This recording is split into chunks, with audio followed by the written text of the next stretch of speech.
Moikka! Minun nimeni on Jelena Johansson ja minä opiskelen Aleksianovskin koulussa business ja itsensä kehittäminen. Itsensä kehittäminen on erittäin tärkeä ihmisille, koska se johtaa siihen elämään, jota ihmiset tavoittelevat. Onni, terveys ja rahallinen menestys. Rahat. Mistä ne tulee ja minne ne menee? Onni. Miksi sitä koskaan saa kiinni? Ja terveys. Se on häviävä. Siispä itsensä kehittäminen on ratkaisu kaikkeen. Kun ihminen kehittää itseään, niin ihminen saa sellaista tietoa, sellaista itsevarmuutta ja sellaista potkua, joka johtaa ihan vääjäämättä onneen, terveyteen ja rahaan. Itsensä kehittämistä voi harrastaa ihan kuka tahansa.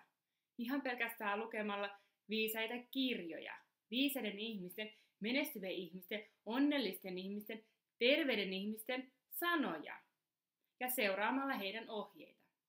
Minä haluaisin kertoa sinulle, että minäkin olen lukenut ja seurannut ohjeita. Ja just tällä hetkellä minä opiskelenkin koulussa. Ja minä teen sen, mitä minun on pakko tehdä, koska minä haluan olla onnellinen, terve ja menestynyt. Minä olen kyllä kaikkea sitä jonkun verran, mutta ainahan on parantamisen varaa. Ja tällä hetkellä minä haluaisin, että sinä kuuntelisit minua, koska minä voisin antaa sinulle aika paljon kaikkia tietoa. Sellaista tietoa, mitä minä opin, ja sellaista tietoa, mitä minä olen ihan itse kokenut. Itsensä kehittäminen. Näistä aiheista minä keskustelen minun videoissa. Mistä on hyvä aloittaa? Hyvä aloittaa on tietenkin siitä, että ottaa kirjan käteen ja alkaa lukemaan. Mene kirjastoon, etsi sieltä itsensä kehittämisen hyllykkö. Kysy kirjastotädeltä. Hän osaa neuvoa. Ja sieltä valitset juuri sen kirjan, jota sinä haluaisit lukea. Koko kirjahan ei ole pakko lukea, jos ne alkusanat ei hirveästi kiinnosta, koska se tuskin on se kirja, mikä sinulle tuottaa sitä iloa. Koska iloa pitäisi saada myös. Kun lähdet kehittämään itseäsi, lähdet tutkimaan omaa sisintä. Kuka minä olen ja mistä minä pidän ja mitä minä haluan. On ihan erittäin tärkeää saada tietää, mitä yksilönä tahtoo. Ei ole me, on olemassa minä. Eli tässä tapauksessa sinä rupeat menemään itseesi ja mietit, mitä sinä tahdot, mitkä asiat kiinnostaa ja missä sinä haluat kehittyä. Ja sen mukaan sinä haet kirjallisuutta. Mutta vielä parempi tietenkin olisi saada opettaja, koska opettaja voi neuvoa ihan kädestä pitäen. Ja opettajan kanssa voi puhua, kun ainahan ei voi puhua kavereiden kanssa, kun ei niitä välttämättä kiinnosta samat asiat.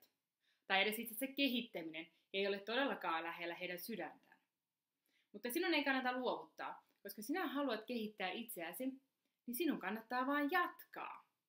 Ota kirja käteen, katso minun videoita, ole minun Facebook-kaveri, ole minun YouTube-kanavan tilaaja.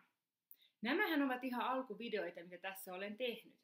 Mutta jatkossa, joka ikisessä videossa, minä annan tiettyjä ohjeita ja tiettyjä tehtäviä, jotta sinä pääset itsesi kehittämisen tielle.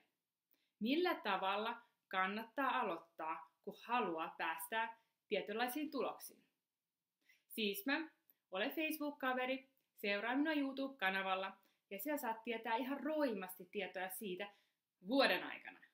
Koska vuoden mittaan minä tulen jättämään sinulle tehtäviä ja sinulle tietoa. Ja sinä saat keskustella minun kanssa Facebookin välityksellä. Koska siellä minä olen, Facebookissa, sinun tavoitettavissa. Siispä näkyillä ja onne kehityksesi tielle.